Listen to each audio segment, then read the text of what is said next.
nunca pensé que estaría parada en el pasillo de un hospital de Barcelona, aferrándome a una carpeta llena de resultados de pruebas, mientras un médico me explicaba que mi hija Lucía tenía una enfermedad rara que requería cirugía inmediata.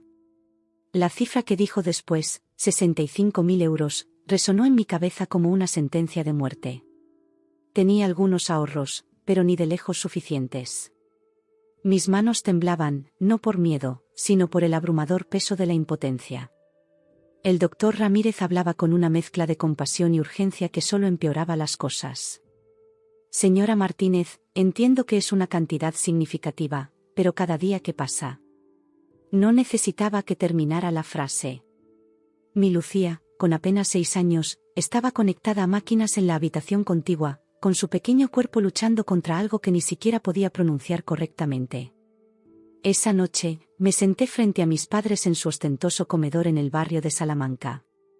La mesa de caoba pulida reflejaba la luz de la lámpara de araña que colgaba sobre nosotros, un recordatorio del nivel económico que disfrutaban. Les expliqué todo, el diagnóstico, la urgencia, el coste. Asintieron en silencio mientras suplicaba. No estaba pidiendo un regalo, solo un préstamo, un salvavidas. Mi padre, empresario respetado en toda Cataluña, se aclaró la garganta y simplemente dijo: «Es mucho dinero, Sofía. Deberías considerar otras opciones. ¿Has mirado si la seguridad social podría cubrirlo?».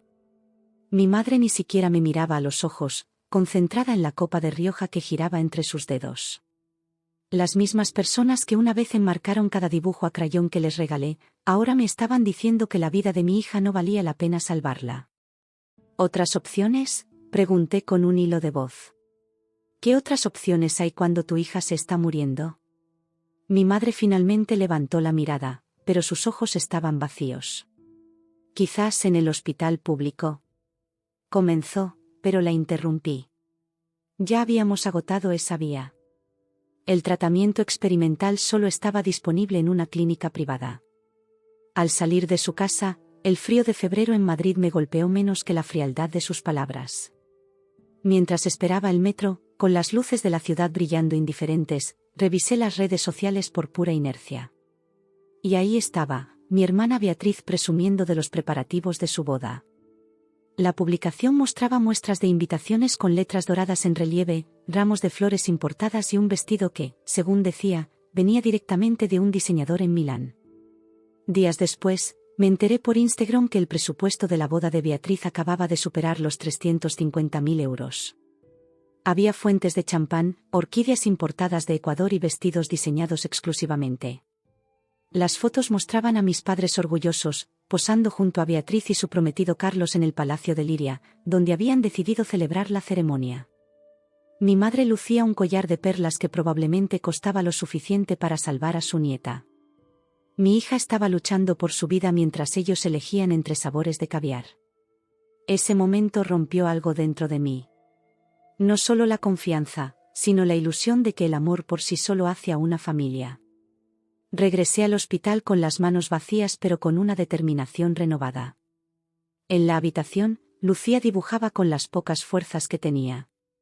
Su piel, normalmente olivácea como la mía, tenía un tono grisáceo que me aterrorizaba.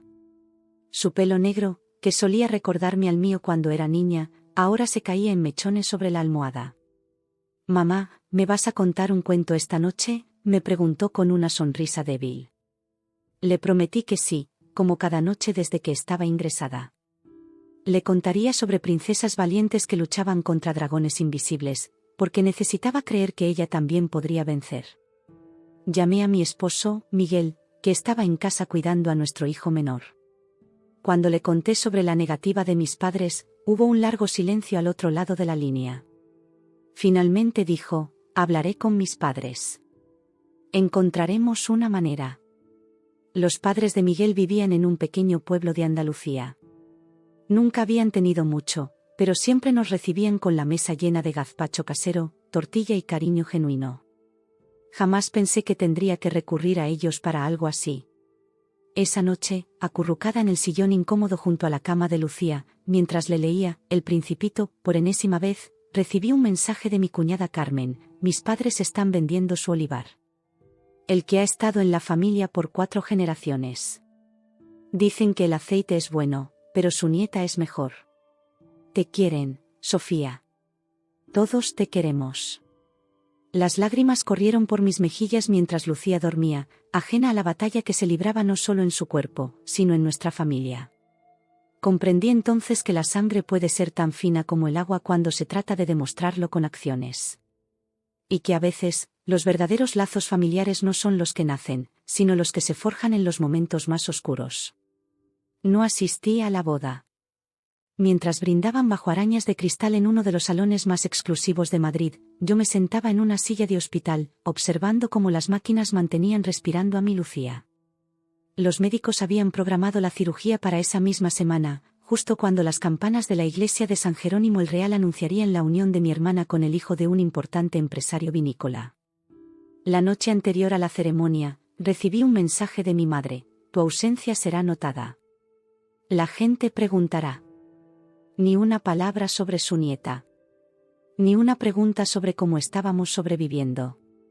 Me quedé mirando la pantalla del móvil hasta que se apagó, preguntándome cómo podía importar más lo que pensaran los invitados que la vida de una niña de 6 años. Los padres de Miguel llegaron al hospital esa misma tarde con lágrimas en los ojos y fuego en el corazón. Antonio y Dolores, 2 personas que habían trabajado la tierra toda su vida en las afueras de Granada, no dudaron ni un segundo. Traían consigo los papeles de la venta del olivar familiar, tierras que habían pertenecido a los Fernández desde que su bisabuelo las compró después de la Guerra Civil. Esto es para la niña, dijo Antonio, colocando un sobre en mis manos. Su acento andaluz se intensificaba cuando estaba emocionado. No hubo discursos elaborados ni condiciones. Solo amor puro. Era humillante y a la vez humilde. Mi orgullo ardía, pero lo tragué por mi hija. Miguel, devastado pero resuelto, trabajaba turnos triples en la construcción. Yo había conseguido trabajo limpiando oficinas por las noches en el Paseo de la Castellana y dando clases particulares de inglés cuando podía, cualquier cosa que pudiera hacer mientras estaba en el hospital durante el día. Mi mundo se redujo a líneas intravenosas y oraciones susurradas a una Virgen del Pilar que había colocado junto a la cama de Lucía. «Mamá, ¿van a venir los abuelos hoy?», preguntaba Lucía a veces, refiriéndose a mis padres. Cada vez inventaba una excusa diferente, protegiendo su corazón inocente de la dolorosa verdad. «Están muy ocupados con el trabajo, cariño», respondía, mientras le cepillaba el pelo que aún no había perdido del todo con la medicación. Mientras tanto, mis padres enviaban mensajes ocasionales, nunca sobre mi hija, solo acerca de cómo evitar escenas incómodas en las reuniones familiares. «Cuando todo esto pase, tenemos que acordar qué decir si alguien pregunta», escribió mi padre en un mensaje que leí a las 3 de la madrugada, mientras sostenía la mano febril de Lucía. Comencé a resentir el silencio más que el rechazo. Era como si nos hubieran borrado de sus vidas para proteger su comodidad. Y lo peor era que Beatriz, la novia, nunca llamó. Ni una sola vez. A pesar de que Lucía era su única sobrina, a quien solía llevar al retiro a dar de comer a los patos cada domingo antes de que enfermara. Me dolía más por Lucía que por mí. Cada vez que el teléfono sonaba y no eran ellos, veía la esperanza desvanecerse un poco más en sus ojos. Pronto dejó de preguntar. La cuenta atrás para la operación avanzaba mientras nosotros luchábamos por reunir lo que faltaba. Los suegros habían aportado casi la mitad con la venta del olivar. Miguel había pedido un préstamo contra nuestra pequeña casa en las afueras de Madrid. Yo había vendido el coche, mis joyas de boda, e incluso el piano que había heredado de mi abuela. Cada céntimo contaba. El día de la cirugía coincidió con el regreso de luna de miel de Beatriz. Lo supe porque la feliz pareja publicó fotos de sus vacaciones en las Maldivas, con copas de cristal reflejando un atardecer perfecto. Ese mismo día, firmé docenas de papeles que básicamente decían que comprendía que mi hija podría no sobrevivir a la operación. En la sala de espera, me acompañaban Dolores y Carmen, mi cuñada. Antonio y Miguel caminaban por los pasillos, incapaces de sentarse. Las horas pasaban con una lentitud cruel. Cada vez que se abrían las puertas, mi corazón se detenía. Finalmente, el doctor Ramírez apareció con su mascarilla aún puesta. «Ha ido bien», fueron sus primeras palabras, y el mundo volvió a girar. «Todavía estamos en terreno desconocido», pero hemos superado el primer obstáculo. Esa noche, mientras Lucía dormía en cuidados intensivos, recibí un mensaje de mi madre, una foto de la familia reunida en la casa de mis padres para darle la bienvenida a los recién casados. Todos sonreían, copas en alto. Te echamos de menos, decía el texto. No mencionaba a Lucía, como si no existiera, como si no estuviera luchando por su vida a pocos kilómetros de allí. Me di cuenta entonces que en su mundo, las apariencias importaban más que la sangre. Y que la palabra, familia, puede ser el disfraz más elaborado para la indiferencia. Los días siguientes fueron un caos de médicos, medicinas y miedo. Miguel tuvo que volver al trabajo, pero Dolores se quedó conmigo, durmiendo en una silla, rezando su rosario en voz baja cuando creía que yo no la escuchaba. Me enseñó a hacer caldo de pollo, como lo hacían las abuelas, para cuando Lucía pudiera comer. Me contó historias de su juventud en Granada para mantenerme despierta durante las largas noches de vigilancia. Un día, mientras Dolores había ido a comprar algo para comer, vi a una mujer elegante hablando con las enfermeras en el mostrador. Era Victoria, la mejor amiga de mi madre desde la universidad. Cuando me vio, hubo un momento de incomodidad palpable. Sofía, dijo acercándose con cautela. ¿Cómo está la pequeña? Luchando, respondí, sorprendida de verla allí. Tus padres no saben que he venido, confesó después de un silencio incómodo. Pero no podía no venir. He traído esto para Lucía. Me entregó un paquete pequeño. Y esto es para ti y Miguel. Un sobre. Dentro del sobre había dinero en efectivo. No es mucho, dijo, pero espero que ayude. ¿Por qué?, pregunté, incapaz de entender. Victoria me miró con tristeza. Porque esto no está bien, Sofía. Lo que están haciendo no está bien. Y no todos pensamos igual. Se fue antes de que pudiera responder. Ese pequeño acto de rebelión me hizo darme cuenta de algo importante: la división no era solo en mi familia, sino en todo el círculo social que mis padres tanto valoraban. ¿Cuántos más pensaban como Victoria pero no se atrevían a actuar? Me pregunté cuánto sabían realmente los amigos de mis padres sobre la situación de Lucía, y cuánto había sido cuidadosamente ocultado. La cirugía funcionó. Fue un milagro cosido a base de sacrificio. Lucía comenzó a recuperarse y, con cada pequeña sonrisa que me regalaba, mi determinación se fortalecía. Había sobrevivido no gracias a la riqueza, sino al amor. Y el amor, había aprendido, no siempre viene de donde esperas. Las primeras semanas después de la operación fueron una montaña rusa. Los médicos entraban y salían de la habitación, siempre con clipboards y expresiones cautelosas. Estamos optimistas, decían, esa frase ambigua que los doctores usan cuando tienen esperanza pero no certeza. Cada día sin fiebre era una victoria. Cada análisis de sangre con mejores resultados era un motivo para respirar un poco más profundo. Cuando por fin nos dieron el alta, no pudimos volver a nuestro piso. Lo habíamos subarrendado para ayudar con los gastos médicos. Así que nos mudamos temporalmente con mis suegros a su pequeño apartamento en Vallecas que habían alquilado cerca del hospital. Apretados y caóticos, sí, pero llenos de risas, calor y gratitud. Antonio había conseguido trabajo como guardia de seguridad nocturno en un centro comercial cercano, a pesar de sus 60 y tantos años. Dolores cocinaba para todos, convirtiendo ingredientes simples en festines que olían a hogar. Nuestro dormitorio era un antiguo trastero que Miguel y Antonio habían acondicionado con sus propias manos. La cama de Lucía estaba junto a la nuestra, para poder escucharla respirar durante la noche. A veces me despertaba sobresaltada, solo para estirar la mano y comprobar que seguía allí, cálida y viva. Cada pequeño hito en la recuperación de mi hija se sentía como una victoria gigante. Celebramos su primer cumpleaños post-cirugía con un pastel casero que Dolores había horneado y decoraciones de segunda mano que Carmen había conseguido. Lucía sopló las velas con fuerza, sin ayuda, mientras todos aplaudíamos como si hubiera ganado una olimpiada. Fue el día más feliz que había tenido en años. Miguel había encontrado trabajo en una pequeña empresa de reformas y yo daba clases particulares por las tardes, cuando Dolores podía quedarse con Lucía. Era agotador pero reconfortante saber que poco a poco recuperábamos el control de nuestras vidas. Habíamos perdido mucho, nuestros ahorros, nuestra casa, incluso parte de nuestra juventud, pero habíamos ganado algo incalculable, la vida de nuestra hija y la certeza de quién estaba realmente a nuestro lado. Sin embargo, a medida que la vida comenzaba a estabilizarse, una furia silenciosa ardía dentro de mí. Veía las publicaciones de mis padres en redes sociales, presumiendo de sus viajes a Nueva York y Dubái. Los veía alardear de su generosidad en público, de cómo habían criado a 2 maravillosas hijas. Se atribuían el mérito de un legado que habían abandonado en el momento en que se volvió inconveniente.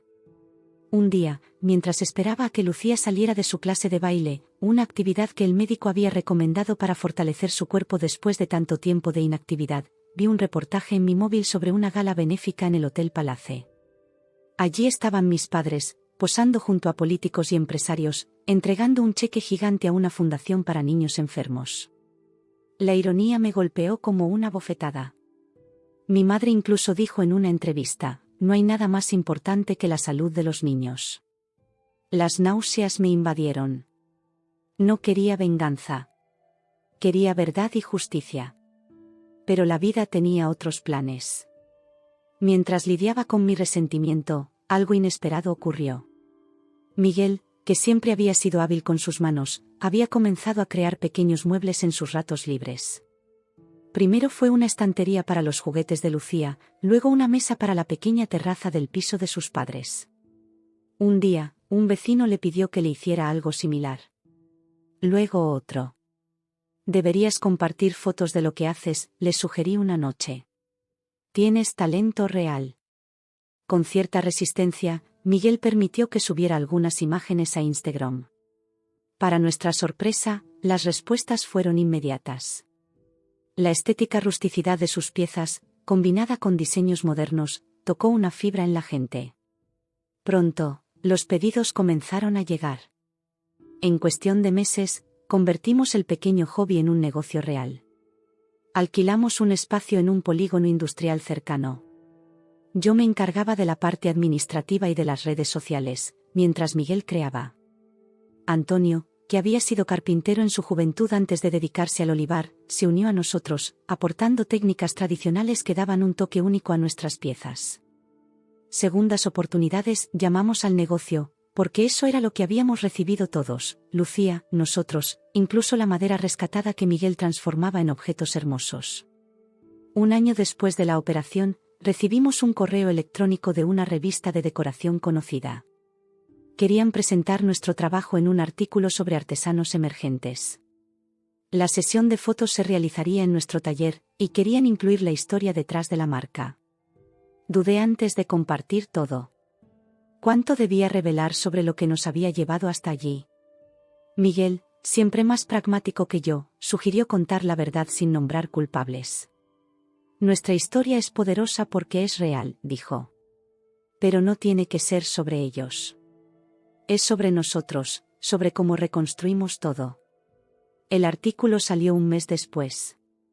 Sin dramatismos ni acusaciones, simplemente narraba cómo una familia había enfrentado la enfermedad de su hija y había encontrado una nueva dirección en la vida. La respuesta fue abrumadora. Los pedidos se multiplicaron. Incluso recibimos ofertas para distribuir nuestras piezas en tiendas de decoración exclusivas. Mientras el negocio crecía, Lucía florecía. Sus revisiones médicas mostraban mejoría constante. Había recuperado el color en sus mejillas y la energía en su risa. A veces, cuando la veía jugar con los hijos de Carmen o ayudar a Dolores a amasar pan, sentía que mi corazón podría estallar de gratitud. En el segundo aniversario de su operación, organizamos una pequeña celebración. Había sido el día más terrible y más hermoso de nuestras vidas, y queríamos conmemorarlo. Alquilamos un local cercano e invitamos a quienes habían estado a nuestro lado, los médicos que habían permitido que siguiera aquí, las enfermeras que nos habían sostenido en los peores momentos, la familia que realmente se había comportado como tal. Durante la fiesta, recibí un mensaje de texto inesperado. Era de mi hermana Beatriz. He visto el artículo en la revista. Felicidades por el negocio. ¿Cómo está Lucía? Quedé mirando la pantalla durante largo rato. Era el primer mensaje que recibía de ella en más de 2 años relacionado con Lucía. No mencionaba la enfermedad, la operación, ni su ausencia. Era como si estuviera retomando una conversación casual que se había interrumpido brevemente. No respondí ese día. La celebración de la vida de mi hija merecía toda mi atención. Pero esa noche, mientras todos dormían, pensé en cómo responder. No era odio lo que sentía ya, sino una mezcla de lástima y desconcierto. ¿Cómo podía alguien elegir perderse la vida de una niña tan maravillosa? ¿Qué tipo de vacío existencial sentirían mis padres y mi hermana para valorar más las apariencias que los lazos reales? Finalmente, respondí con una sola frase: está viva, gracias por preguntar. Lo que no sabía entonces era que ese breve intercambio sería el preludio de una tormenta que llevaba 2 años formándose. 2 años después, ya no era la hija desesperada suplicando ayuda. Me había reconstruido, ladrillo a ladrillo, impulsada por la traición y el propósito. Miguel y yo habíamos convertido segundas oportunidades en un negocio próspero. Lo que comenzó como un pequeño taller en un polígono industrial de las afueras de Madrid se había transformado en una marca reconocida de mobiliario artesanal. Todo cambió cuando una influencer con millones de seguidores compartió fotos de nuestra mesa de olivo en su ático de Barcelona. De repente, nuestras redes sociales explotaron. Teníamos pedidos de toda España e incluso del extranjero. Contratamos a 3 empleados más, todos jóvenes del barrio que necesitaban su propia segunda oportunidad. El taller se quedó pequeño y nos mudamos a un espacio más grande en Alcalá de Henares. La revista de decoración que nos había entrevistado quiso hacer un seguimiento.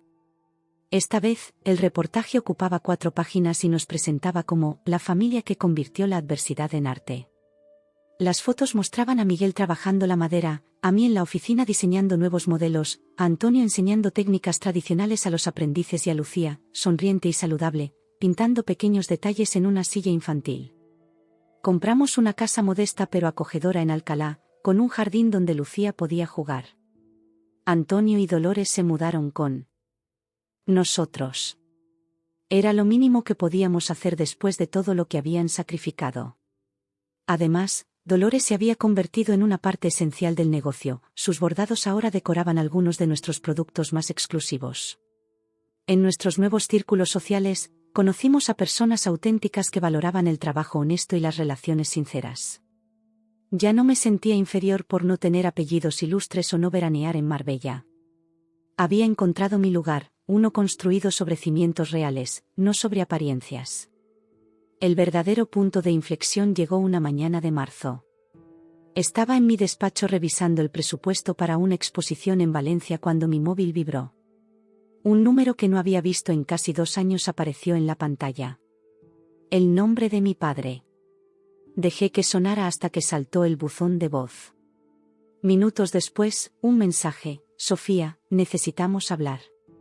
Es importante. Tu padre. No respondí.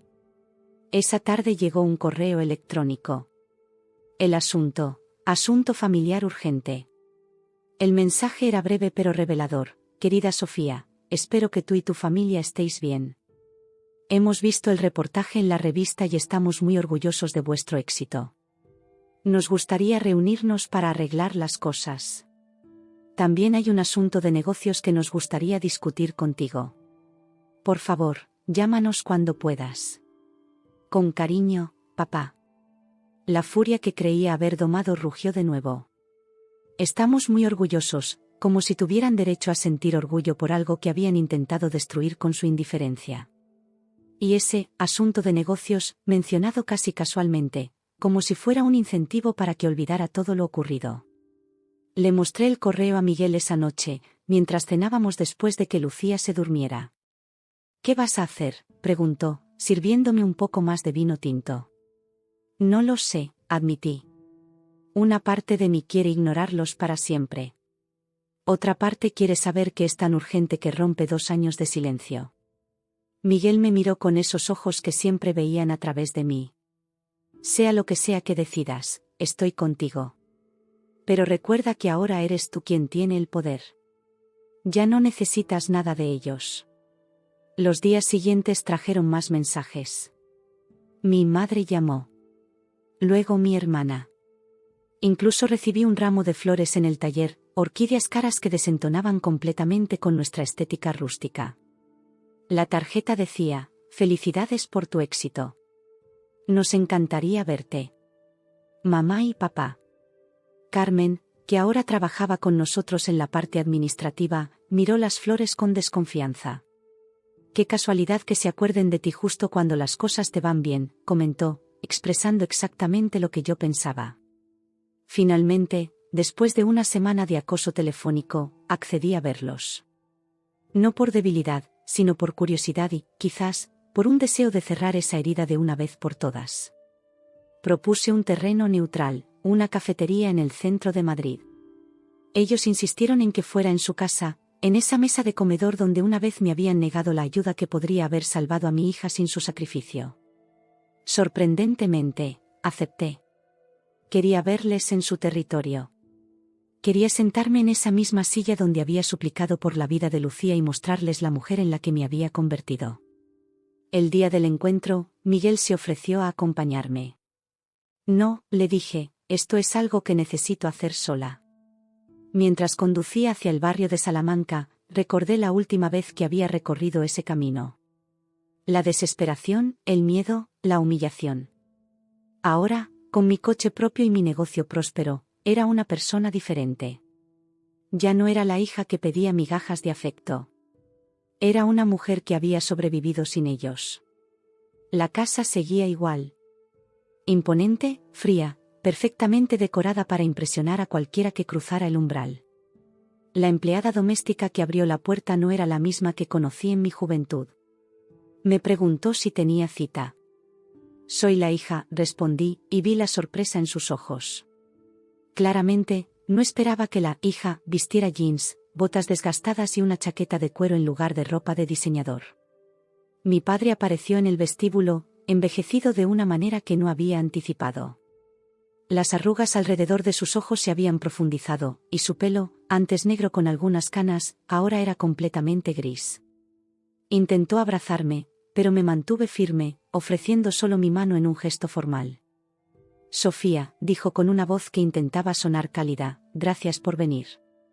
Tu madre está en el salón. Y Beatriz viene en camino. Los seguí al interior de la casa, notando cada cuadro costoso, cada mueble elegante. Cada objeto que había valido más para ellos que la vida de su nieta. Mi madre se levantó del sofá cuando entré. Llevaba un traje de chaqueta color crema que probablemente costaba más que todo mi armario junto. Su expresión era difícil de leer, una mezcla de ansiedad y orgullo que me resultaba irritante. Querida, comenzó, acercándose para besarme en ambas mejillas, un ritual vacío que permití sin devolver. Me senté en el sillón frente a ellos, rechazando la copa de vino que mi padre ofreció. ¿De qué se trata este asunto familiar urgente?, pregunté directamente, sin perder tiempo en falsos intercambios de cortesía. Mis padres intercambiaron miradas. Mi padre se aclaró la garganta. Verás, Sofía, las cosas no han ido bien últimamente con nuestro negocio. El mercado inmobiliario está complicado, y tuvimos algunas inversiones que no salieron como esperábamos. Reprimí una sonrisa irónica. Por supuesto que se trataba de dinero. Siempre se trataba de dinero con ellos. Hemos visto lo bien que te va con tu empresa, continuó mi madre. Ese reportaje en la revista ha sido impresionante. Siempre supimos que tenías talento. ¿Siempre lo supisteis? La pregunta salió más cortante de lo que pretendía. Qué curioso que nunca lo mencionarais antes. El timbre interrumpió la tensión creciente. Momentos después, Beatriz entró al salón. Los años le habían sentado bien. Seguía siendo elegante, pero había algo nuevo en su rostro, remordimiento, quizás. Hola, Sofía, dijo, sentándose a mi lado en lugar de junto a nuestros padres. Un pequeño gesto que noté. Ha pasado mucho tiempo. Los cuatro nos quedamos en silencio, hasta que mi padre finalmente abordó el verdadero motivo de la reunión. Necesitamos un préstamo temporal, Sofía. Para salvar la empresa familiar. Con tu éxito actual, pensamos que podrías ayudarnos, igual que la familia debe ayudarse en los momentos difíciles. La ironía de sus palabras me golpeó como una bofetada. Me incorporé, inclinándome hacia ellos, y pregunté con voz serena, ¿cuánto vale vuestro orgullo ahora? No grité. No lloré. Simplemente expuse los hechos. Les conté cómo mi hija habría muerto si no fuera por los suegros que siempre habían menospreciado. Como mientras ellos gastaban más de 350.000 euros para impresionar a desconocidos, su nieta se enfrentaba a la muerte. Como habían elegido el brillo sobre la sangre. Sus rostros se contrajeron, primero de sorpresa, luego de vergüenza y finalmente de ira. Mi padre balbuceó, tratando de justificar su decisión. Sofía, tienes que entender nuestra posición. No podíamos simplemente entregar esa cantidad sin garantías. Los negocios estaban en un momento delicado. ¿Garantías?, repetí con incredulidad. ¿Qué garantía mayor que la vida de tu nieta? Las cosas no son tan simples, intervino mi madre, con lágrimas silenciosas rodando por sus mejillas perfectamente maquilladas. Teníamos compromisos financieros, obligaciones sociales. Obligaciones sociales, repetí lentamente, saboreando la absurdidad de las palabras. Mientras yo limpiaba oficinas por la noche y Miguel trabajaba turnos triples, vosotros teníais obligaciones sociales. Beatriz, sentada incómodamente a mi lado, finalmente habló. Lo siento mucho, Sofía. De verdad. No sabía lo grave que era la situación de Lucía. Mamá y papá solo me dijeron que estaba enferma, pero que los médicos lo tenían controlado. La miré con escepticismo. ¿Y nunca se te ocurrió llamar y preguntar? ¿O visitar a tu sobrina en el hospital? ¿No te pareció extraño que desapareciéramos completamente de tu vida? Se sonrojó intensamente. Carlos y yo estábamos ocupados con los preparativos de la boda, luego la luna de miel, después empezamos a buscar casa. Por supuesto, la interrumpí. Siempre hay algo más importante. Mi padre, recuperando algo de su habitual autoridad, cambió de táctica. Cometimos un error, Sofía. Lo admitimos. Pero ahora estamos intentando reconstruir la familia. Y además, esto no es solo por nosotros. Es por el legado familiar. La empresa que algún día será tuya y de Beatriz. Ya tengo mi propio legado, respondí. Uno construido sin vuestra ayuda. Te sorprendería saber cuánto podría crecer tu pequeño negocio con el respaldo adecuado, insistió mi padre. Podríamos fusionar las empresas. Crear algo juntos. Una verdadera empresa familiar. Mi pequeño negocio facturó 2,8 millones de euros el año pasado, dije con calma, disfrutando de la sorpresa en sus rostros. Y no está en venta. Mi madre se levantó y se sentó junto a mí, tomando mis manos entre las suyas. Era un gesto que recordaba de mi infancia, cuando quería convencerme de algo. Sofía, cariño. Estamos realmente orgullosos de ti. Has demostrado una fortaleza que, francamente, no sabíamos que tenías. Hizo una pausa para añadir efecto dramático. Pero piensa en Lucía. ¿No sería maravilloso que conociera a sus abuelos? Que tuviera la familia completa que merece. La mención de mi hija encendió algo dentro de mí. Retiré mis manos bruscamente. No uses a Lucía para manipularme. No tienes derecho a mencionar su nombre después de haberla abandonado. Nunca la abandonamos, protestó mi padre. Simplemente pensamos que había otras opciones médicas. Opciones que no arruinarían financieramente a la familia. ¿Y cuándo esas otras opciones no existían? ¿Cuándo los médicos dijeron claramente que sin esa cirugía moriría? ¿Por qué no llamasteis entonces? ¿Por qué no vinisteis al hospital ni una sola vez? Mi padre desvió la mirada, incapaz de sostener la verdad en mis ojos. Mi madre rompió a llorar abiertamente, algo que rara vez permitía que otros vieran. Beatriz parecía atrapada entre la lealtad familiar y la vergüenza. Teníamos miedo, admitió finalmente mi padre, con una voz que nunca le había escuchado. Miedo de que si entrábamos en ese hospital, si veíamos a Lucía en esa condición, no podríamos mantener la compostura en nuestros círculos sociales. No podríamos seguir sonriendo en eventos mientras nuestra nieta se moría. Así que fue más fácil distanciarnos. La honestidad tardía no alivió mi dolor. Casi lo empeoró. Habían elegido conscientemente la comodidad emocional sobre el bienestar de una niña inocente. Su nieta. Os diré lo que voy a hacer, dije después de un largo silencio. Tengo el dinero. Más que suficiente para ayudar. Pero no daré ni un céntimo. Mi padre se enderezó, sus ojos brillando con indignación. Después de todo lo que hemos hecho por ti durante años. Después de la educación que te dimos, las oportunidades. Lo que hicisteis por mí no compensa lo que no hicisteis por mi hija, lo interrumpí. No os negaré la ayuda porque no pueda perdonar. Os la niego porque nunca habéis pedido perdón. Solo habéis pedido conveniencia. Me levanté, recogiendo mi bolso. Cuando estéis listos para disculparos sinceramente, no conmigo, sino con Lucía, entonces hablaremos.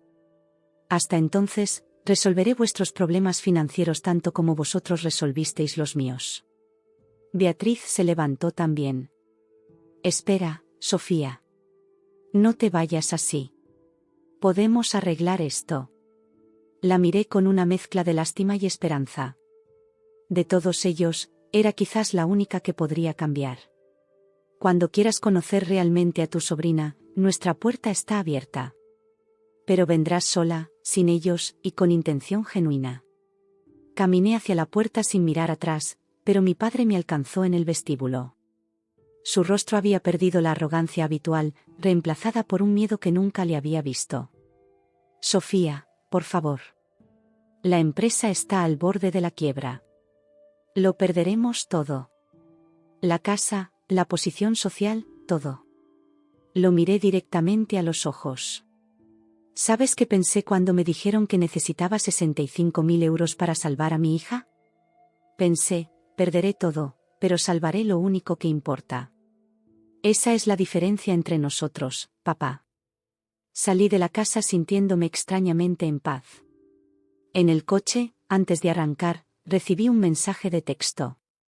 Era de Beatriz, tienes razón. Lo siento. De verdad. ¿Puedo venir a ver a Lucía algún día? Solo yo. Respondí con una simple dirección y una fecha para la semana siguiente. No prometía perdón, pero ofrecía un comienzo. Esa noche, al llegar a casa, encontré a Miguel y Antonio jugando dominó en la terraza mientras Dolores y Lucía preparaban pasteles en la cocina. El aroma a canela y limón llenaba la casa. Era un hogar construido con los materiales más sólidos que existían, amor, respeto y gratitud. Lucía corrió hacia mí, con las manos llenas de harina. Mamá. Hemos hecho pasteles para mañana. ¿Puedo llevar uno para mi profesora? La abracé fuertemente, sin importarme la harina en mi ropa. Claro que sí, cariño. Haremos todos los que quieras. Esa noche, después de acostar a Lucía, le conté a Miguel todo lo ocurrido en casa de mis padres. No omití nada, incluido el mensaje de Beatriz. ¿Crees que es sincera?, preguntó, acariciando mi pelo mientras estábamos recostados en nuestra cama. No lo sé, admití. Pero creo que merece una oportunidad de demostrar que puede cambiar. No por mí, sino por Lucía. A la mañana siguiente, realicé una transferencia bancaria. No a mis padres, sino a la fundación que había financiado parte de la investigación para el tratamiento de Lucía. Doné exactamente la cantidad que mi padre había solicitado. Miguel me observó mientras completaba la transacción online. ¿Estás segura?, preguntó, no porque dudara de la donación, sino porque conocía el simbolismo del gesto. Nunca he estado más segura, respondí. Lucía me ayudó a elegir la fundación. Mientras hacíamos clic en confirmar, mi hija se sentó en mi regazo. No entendía completamente lo que estábamos haciendo, pero sabía que era algo importante. ¿Esto ayudará a otros niños como yo?, preguntó. Le aseguré que sí. Se sentía como cerrar una puerta, no por odio, sino por paz. No estaba castigando a mis padres. Estaba liberándonos a todos de un ciclo tóxico de expectativas y decepciones. No podía cambiar el pasado, pero podía decidir qué historias llevaríamos al futuro. Esa tarde, revisando el correo, encontré una carta oficial. Nuestra solicitud para crear una fundación bajo el nombre de Segundas Oportunidades había sido aprobada. Ahora podríamos ayudar formalmente a familias en situaciones similares a la que habíamos enfrentado. El ciclo de amor continuaría, no a través de la sangre, sino a través de la elección. Hoy, 4 años después de esa cirugía que cambió nuestras vidas, Lucía corre por el jardín de nuestra casa en Alcalá, persiguiendo mariposas con sus primos, ajena a lo cerca que estuvo de desaparecer. Es fuerte, alegre y está llena de vida. Y yo finalmente me he liberado de la sombra de una familia que valoraba el lujo por encima de la lealtad. Nuestro negocio prospera. La marca Segundas Oportunidades se ha convertido en sinónimo de artesanía de calidad y responsabilidad social. Cada pieza que creamos lleva una pequeña placa con la historia de su madera, de dónde vino, qué fue antes, cómo se transformó. Es una metáfora que no pasa desapercibida para nuestros clientes. El taller se ha expandido. Ahora ocupamos una nave industrial completa donde empleamos a 15 personas, la mayoría de ellas con historias de superación propias. Tenemos una lista de espera de 6 meses para nuestros muebles, y hemos abierto una pequeña tienda en el centro de Madrid donde exhibimos las piezas más especiales. Antonio y Dolores viven con nosotros, y nos hemos asegurado de que nunca tengan que preocuparse por nada. Le dieron su coche por la vida de mi hija. Yo les di un hogar para el resto de la suya. El ciclo del amor continúa, no a través de la sangre, sino a través de la elección. La Fundación Segundas Oportunidades ha ayudado ya a 5 familias con niños que necesitaban tratamientos médicos costosos. No podemos cubrir todos los gastos, pero proporcionamos apoyo económico y, quizás más importante, orientación para navegar el complejo sistema sanitario y acceder a recursos que muchas veces existen pero son difíciles de encontrar cuando estás aturdido por el miedo y la preocupación. Beatriz cumplió su palabra. Vino sola a conocer a Lucía unas semanas después de nuestro encuentro en casa de mis padres. Fue una visita incómoda al principio. Mi hermana, siempre impecablemente vestida y maquillada, parecía fuera de lugar en nuestra cocina rústica mientras Lucía le enseñaba cómo hacer galletas con Dolores. Se parece mucho a ti cuando eras pequeña, comentó Beatriz, observando a mi hija con una mezcla de asombro y remordimiento. Excepto que ella es más valiente de lo que yo nunca fui, respondí, sin hostilidad. Con el tiempo, las visitas de Beatriz se volvieron más frecuentes y menos tensas. Nunca hablábamos de nuestros padres, como si hubiéramos establecido un acuerdo tácito para mantener esos mundos separados. Supe por ella que la empresa familiar finalmente quebró. Mis padres tuvieron que vender la casa de Salamanca y ahora vivían en un piso mucho más modesto en las afueras de Madrid. No lo están llevando bien, me contó durante una de sus visitas. Papá envejece rápido y mamá, bueno, ya sabes cómo es ella con las apariencias. Este golpe ha sido devastador. No sentí alegría ante su caída, pero tampoco sentí pena. Era simplemente el resultado natural de una vida construida sobre valores vacíos. No fue venganza, sino consecuencia. Carlos, el marido de Beatriz, se unió a ella en algunas visitas. Me sorprendió descubrir que era un hombre sencillo y trabajador, atrapado en el mismo mundo de apariencias que mi hermana. Cuando la empresa familiar quebró, él encontró trabajo como director de exportaciones en una bodega de La Rioja. Les iba bien, aunque nada comparado con el estilo de vida al que Beatriz estaba acostumbrada. Es extraño, me confesó mi hermana una tarde mientras observábamos a Lucía y a los hijos de Carmen jugar en el jardín. Pero creo que soy más feliz ahora que cuando teníamos todo ese dinero y presión social. Carlos está menos estresado, yo tengo tiempo para pintar de nuevo. Es como si hubiéramos despertado de un sueño extraño. La relación con mis padres seguía siendo inexistente. Enviaron una tarjeta para el cumpleaños de Lucía el año pasado. La niña, que apenas los recordaba, preguntó confundida quiénes eran esas personas que firmaban como abuelos. Le expliqué, de la manera más sencilla y menos amarga que pude, que tenía 2 juegos de abuelos. Unos que estaban cerca y otros que vivían lejos. ¿Y no pueden visitarnos como la tía Beatriz?, preguntó con la lógica aplastante de los niños. Es complicado, cariño. A veces los adultos nos equivocamos y luego no sabemos cómo arreglarlo. Un domingo de primavera, mientras celebrábamos el 7º cumpleaños de Lucía en el jardín, con amigos, familia y compañeros del colegio, el timbre sonó. Miguel fue a abrir y regresó con una expresión que no supe interpretar.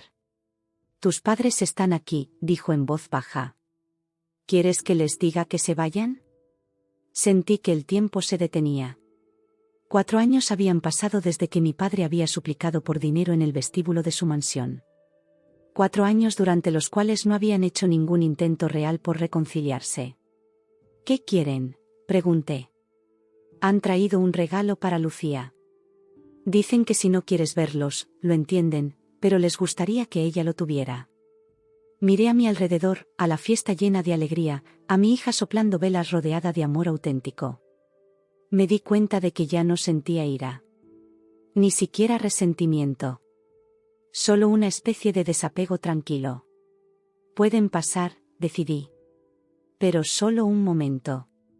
Entraron con cautela, como si estuvieran en territorio extranjero. Mi madre llevaba un paquete envuelto en papel brillante.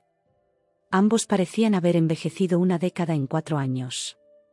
Ya no quedaba nada de la arrogancia que una vez definió sus rostros. «Gracias por dejarnos venir», dijo mi padre, con una humildad que jamás le había escuchado. Beatriz, que estaba ayudando a servir la tarta, se quedó inmóvil al verlos. Carmen y Dolores intercambiaron miradas de preocupación. El ambiente festivo se tensó momentáneamente. «Lucía está allí», indiqué, señalando hacia donde mi hija jugaba con sus amigos. «Pueden darles su regalo si quieren». Mi madre avanzó lentamente hacia donde estaba su nieta.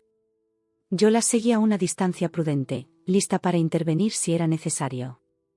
Lucía miró con curiosidad a los desconocidos que se acercaban. «Hola, Lucía», dijo mi madre, con voz temblorosa. «Somos tus otros abuelos». La niña los miró con la cabeza ladeada, procesando la información. «¿Los que viven lejos?». Mi madre asintió, con lágrimas contenidas. «Sí, los que viven lejos.